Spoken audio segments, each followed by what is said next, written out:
Are you ready to dive into the world of project management? Hit that subscribe button as we explore how to stay relevant in an agile workforce. Servant leadership focuses on the team rather than the project manager. So that is what PMI is looking for you as a project manager to do with your team, to be a servant leader. Let's dig into this study guide. Once again, I told you, you can download these study guides on the EverTech website, a project leader website.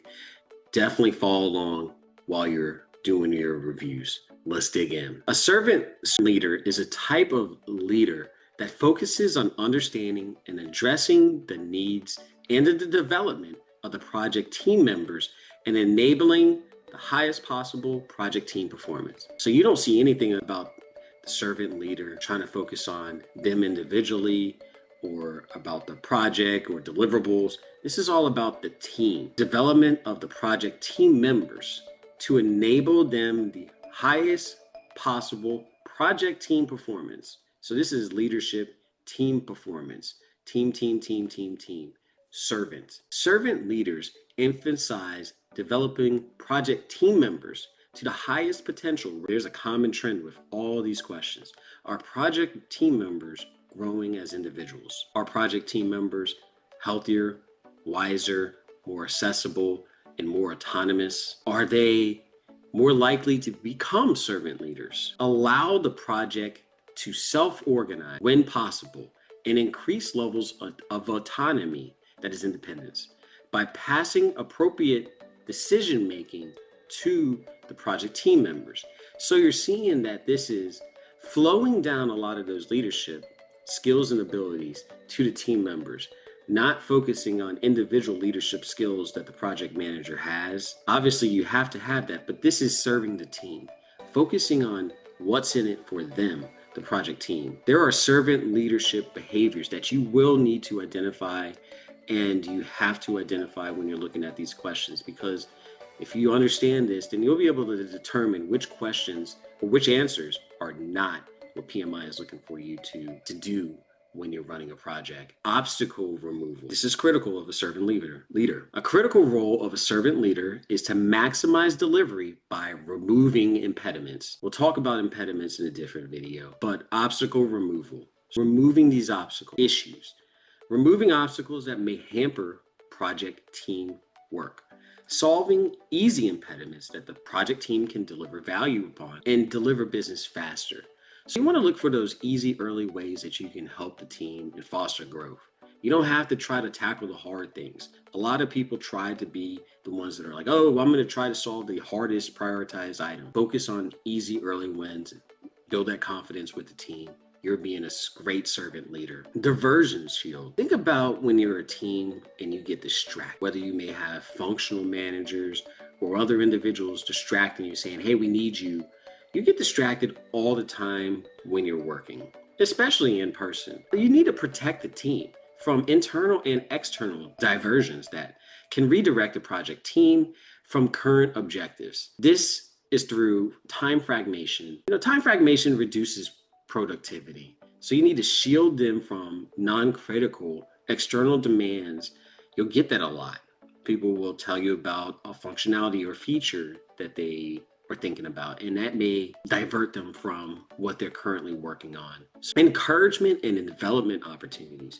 You need to encourage and offer opportunities for development for the project team. It's not all about what's in it for you and you receiving all the glory. You need to provide tools for encouragement and also keep the project team satisfied and productive. You need to learn what motivates these project team members. If you're not communicating with them, you don't know what motivates them. You need to find ways to reward them. Some might like gifts. Some might like paid time off. Some might want more opportunity for growth within their current project or their role. Find out what is their why and make sure that you can reward them appropriately. Critical thinking. Critical thinking is huge for servant leaders, whether the project is operating in an environment with central authority or a shared leadership. Shared leadership is more agile. Central authority, that is more predictive. And I make that distinction because PMI wants you to understand the distinction between those two. Central leadership typically is more predictive because there's a lot of planning, and it's typically for large organizations. It includes disciplined, rational, logic-based, evidence-based thinking. So think about that. Disciplined, rational, logical, and evidence-based thinking. So it requires an open mind, the ability to analyze objectively, and it consists of conceptual imagination. So think of that too. Imagination, insight, and intuition. These are things that are critical for critical thinking. You also want to have reflective thinking and metacognition. Thinking about one's own awareness. So thinking about thinking. You have to constantly be thinking as a servant leader. How can I help the team? How can I motivate the team? It's not all what's in it for you. How can you get the glory? Because ultimately, as a project manager, scrum master, you are only as good as the team that you have. The velocity, the ability for you to produce on time and acceptable to their definition of done deliverables. You also need to be able to understand how to motivate the team. Motivation is critical. There's two aspects: understanding what motivates them to perform and also remain committed. Those are two different distinctions. This can be intrinsic or extrinsic. Intrinsic, internal, and maybe internally motivated, or externally motivated. The project team members, they usually thrive on autonomy. They want to perform better. They establish working methods, and this includes their working hours and cadence. You want to find out what motivates them, find out their why, tailor their motivation to their individual preferences, just like with communication and producing highly efficient and high performing teams. Not you as an individual.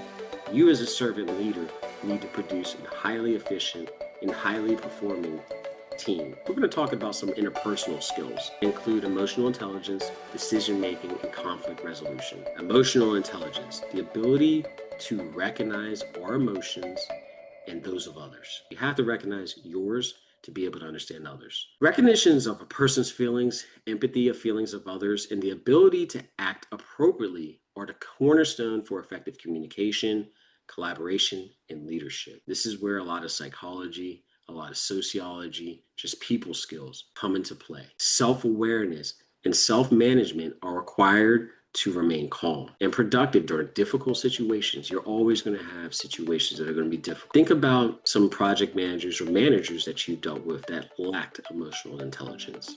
Social awareness and social skills strengthen bonds with project teams and stakeholders. There are 4 key areas of emotional intelligence. Self-awareness, the ability to conduct a realistic self-assessment. Realistic self-assessment of yourself is self-awareness. Understanding your emotions, your goals, your motivation, your strengths and weaknesses. That's self-awareness in yourself. You have to have that. Self-management, that's self-regulation. The ability to control and redirect destructive feelings and impulses. That's to be able to self-regulate. The ability to think before acting, suspends, snap judgments, and impulsive reactions. These are ongoing things. You're never going to just solve this once. This is something as a servant leader, you have to continually, you're going to be challenged. Every project team is going to be different, but you want to make sure that you are reflecting these servant leadership abilities and skills because others are looking. Your team members are looking, and they want to make sure that they're following a good leader. Social awareness. This is about empathy and understanding other people's feelings. You also want to be able to have the ability to understand verbal and nonverbal cues. And last but not least, social skills. This is a culmination of other dimensions of emotional intelligence. Managing groups of people, such as the project team, building networks, finding common ground, and building rapport. If you mesh all those things together, you have emotional intelligence. Those are great interpersonal skills. As I mentioned to you, this study guide is on the EverTech website and Project Leaders training website as well. Download these items when you're studying for the PMP or CAPM exam. This is foundational for understanding the PMP or CAPM mindset. PMI wants all leaders to have servant leadership and be servant leaders. So looking forward to seeing you on the next video, and download this guide. We'll see you again. Thank you for joining us today. If you found this video helpful, please like, share, and subscribe to this channel for more project management content. See you on the next one.